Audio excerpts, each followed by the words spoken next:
സ്നേഹിതർക്ക് വന്ദനം. 2026 നിയമസഭാ ഇലക്ഷൻ ഒരത്ഭുതമായിരുന്നു എന്ന് വേണമെങ്കിൽ പറയാം. 102 സീറ്റുകളുടെ ഭൂരിപക്ഷത്തോടുകൂടി UDF ഗവൺമെന്റ് സ്ഥാനാരോഹണം ചെയ്ത അല്ലെങ്കിൽ UDF വിജയിപ്പിച്ച് ഭരണപദത്തിലേക്ക് കൊണ്ടുവന്ന കേരളീയരെയാണ് നമ്മൾ കാണുന്നത്. വാസ്തവത്തിൽ ജനാധിപത്യത്തിന്റെ ഒരു മെച്ചവും ഈ പറയുന്ന കാര്യം തന്നെയാണ്. എന്ന് പറഞ്ഞാൽ ആർക്കും ഭരണത്തിന് കസരയിൽ കയറിയിരുന്ന് അവരുടെ തോന്നിയാസം കാണിക്കാൻ ഒക്കില്ല. ആ കാണിക്കാൻ കഴിയുന്നതിന് ഒരു പരിധിയുണ്ട്. ആ പരിധിക്ക് അപ്പുറത്തേക്ക് അവർ പോയാൽ അവരെ തിരിച്ചിറക്കാനുള്ള കപ്പാസിറ്റി ജനത്തിനുണ്ട്. പലപ്പോഴും ജനത്തിന്റെ ഈ കഴിവുകളെ കാശ് കൊടുത്തോ ഭയപ്പെടുത്തിയോ എന്തെങ്കിലുമൊക്കെ കാര്യങ്ങളാൽ സ്വാധീനിച്ചോ ഇവര് കൈക്കലാക്കാറാണ് പതിവ്. പക്ഷേ ഈ വർഷം നടന്ന ഇലക്ഷന്റെ പ്രത്യേകത, സാക്ഷാൽ കമ്മ്യൂണിസ്റ്റ് പ്രസ്ഥാനത്തിൽ വിശ്വസിക്കുന്നവർ പോലും എതിർത്ത് വോട്ട് ചെയ്ത്, ഓപ്പോസിറ്റ് ആയിട്ട് വോട്ട് ചെയ്ത് നേരത്തെ ഉണ്ടായിരുന്ന ഭരണകൂടത്തെ തറപറ്റിക്കുകയാണ് ചെയ്തത്. കമ്മ്യൂണിസ്റ്റുകാർ കൂടെ ചേർന്ന് വോട്ട് ചെയ്തില്ലെങ്കിൽ ഇത്തരത്തിൽ UDF ഒരു വിജയമൊന്നും ഒരു കാലത്തും ഉണ്ടാകാൻ പോകുന്നില്ലെന്ന കാര്യം കേരളം നന്നായി അറിയുന്ന എല്ലാവർക്കും. ഈ ഇലക്ഷനിൽ ഞെട്ടിപ്പോയ ഒരുപാട് സംഭവങ്ങളുണ്ട്. അതിൽ പ്രധാനപ്പെട്ടതാണ് 13 മന്ത്രിമാർ തോറ്റുപോയി എന്നുള്ളത്. അതൊരു കൊച്ചു കാര്യമല്ല, അത് വളരെ ഗൗരവമേറിയ ഒരു കാര്യമാണ്. 13 മന്ത്രിമാർ തോൽക്കുക എന്നുള്ളത്. ഞാൻ കഴിഞ്ഞ പ്രാവശ്യം ഏതോ ഒരു വീഡിയോയിൽ ഞാൻ പറഞ്ഞിരുന്നു, പിണറായി തോൽക്കണം എന്നാണ് എന്റെ പേഴ്സണലായിട്ട് എനിക്കുണ്ടായിരുന്ന ഒരു ആഗ്രഹം. പക്ഷെ അദ്ദേഹം ജയിച്ചു. ജയിക്കുന്ന സമയം മറ്റാരോ പറഞ്ഞത് നായവേലിക്കിടയിലൂടെ ഊർന്ന് കടക്കുന്നത് പോലെയുള്ള ഒരു വിജയം മാത്രമാണത് എന്നുള്ളതാണ്.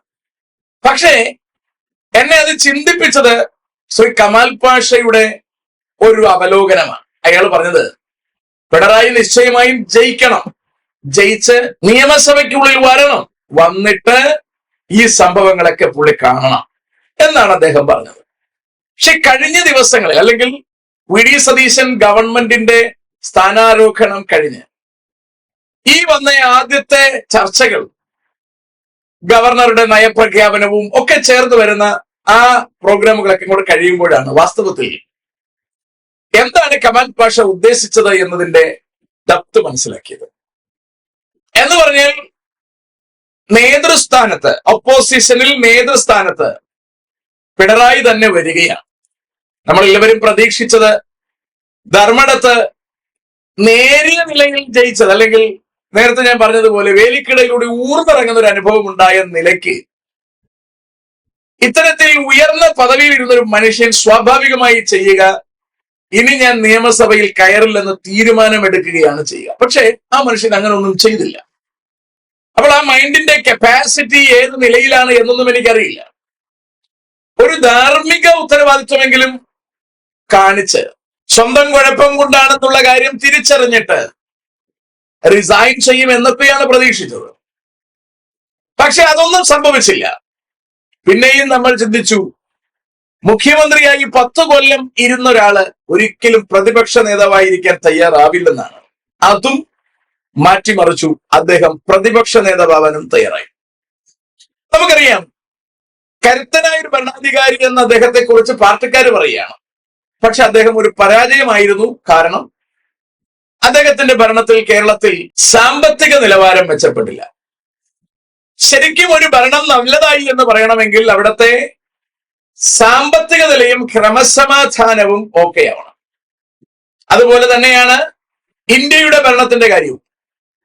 ഇന്ത്യയുടെ ഭരണം വളരെ മോശമാണ് എന്ന് നമുക്കിപ്പോൾ എടുത്തു പറയാൻ കഴിയും. കാരണം സാമ്പത്തികമായി ഇന്ത്യ പരാജയപ്പെട്ടുകൊണ്ടിരിക്കുകയാണ്.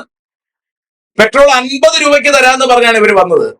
50 രൂപ പോകട്ടെ, 100 രൂപ പോലും നിർത്താൻ കഴിയാതെ 115 17 വന്ന് നിൽക്കുന്നത് അപകടകരമാണ്. ഹോട്ടലുകൾക്ക് ഉപയോഗിക്കേണ്ടുന്ന ഗ്യാസിന്റെ വില 3400 വന്ന് നിൽക്കുകയാണ്. എവിടേക്കാണ് ഈ യാത്ര? ഇത് ആർക്കാണ് താങ്ങാൻ കഴിയുക? ഭാരതത്തിന്റെ ഭരണം മുച്ചൂട് തകർന്നിരിക്കുന്നു എന്ന് ഉറപ്പാണ്. അപ്പോൾ അതിന്റെ നാശത്തിന് വേണ്ടിയിട്ട് CJP ഉടലെടുത്ത് കഴിഞ്ഞിരിക്കുകയാണ്. ഇത് അങ്ങനെ തന്നെയാണ്. താമര വലുതായി വിരിഞ്ഞു നിൽക്കുന്നു, അതിനൊരു പാറ്റ കരണ്ടുകൊണ്ടിരിക്കുന്നു എന്നുള്ളത് ഗൗരവമേറിയ കാര്യം തന്നെയാണ്. അത് സംഭവിക്കുകയും ചെയ്യും. എന്നെ ചിന്തിപ്പിച്ച പല കാര്യങ്ങളാണ്.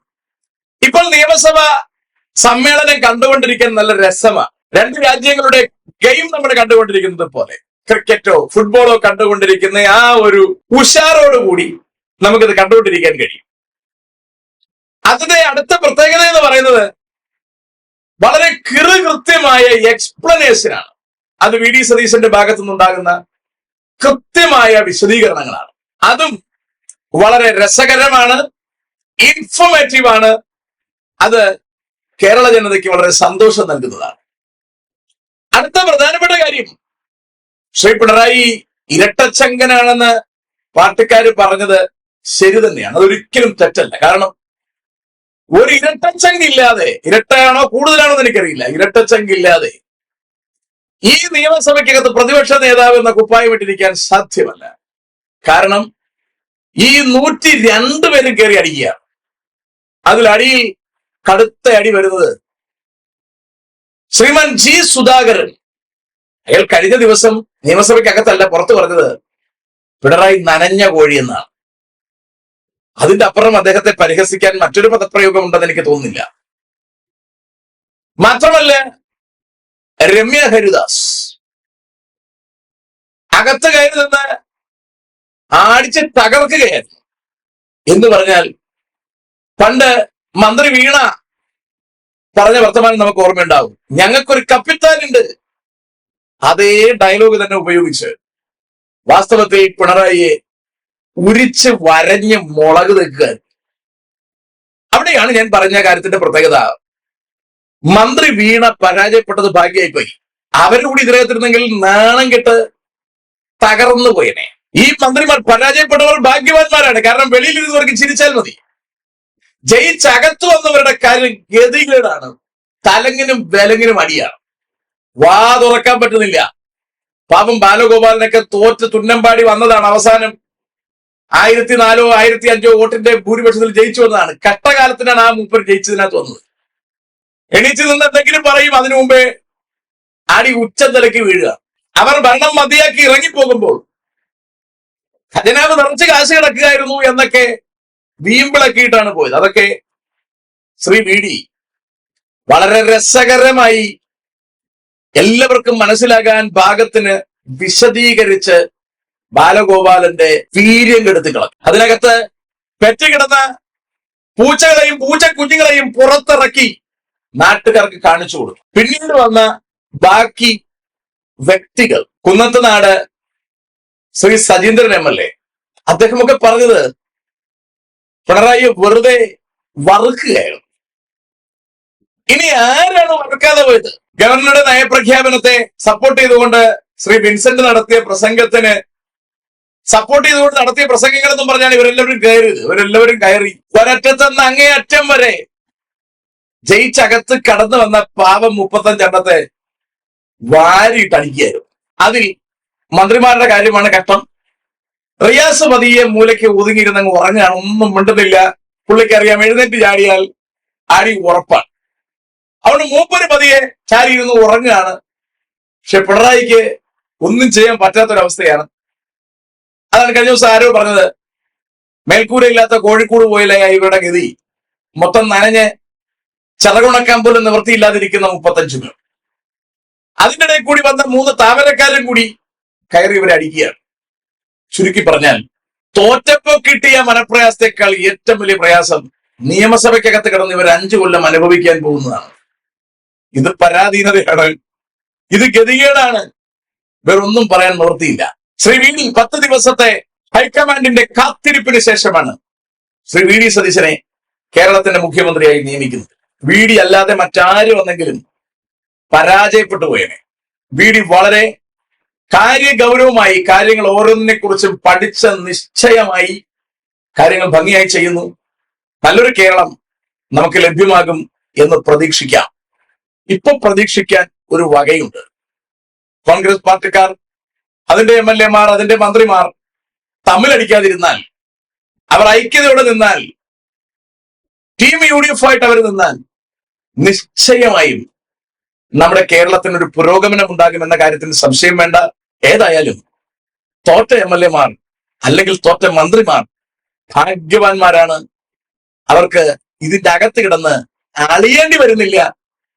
പുറത്തെവിടെയെങ്കിലും ചുരുണ്ട് കിടക്കാനുള്ള അവസരമുണ്ട്. നല്ല ഭരണം, ബിഡിയുടെ നല്ല കാഴ്ചപ്പാടുള്ള ഒരു നല്ല കേരളം നമുക്ക് ലഭ്യമാകട്ടെ. നമ്മുടെ കുഞ്ഞുങ്ങൾക്ക് ഇത് നന്നായി വരട്ടെ. വിദ്യാഭ്യാസ സ്ഥാപനങ്ങൾ പുഷ്ടിപ്പെടട്ടെ.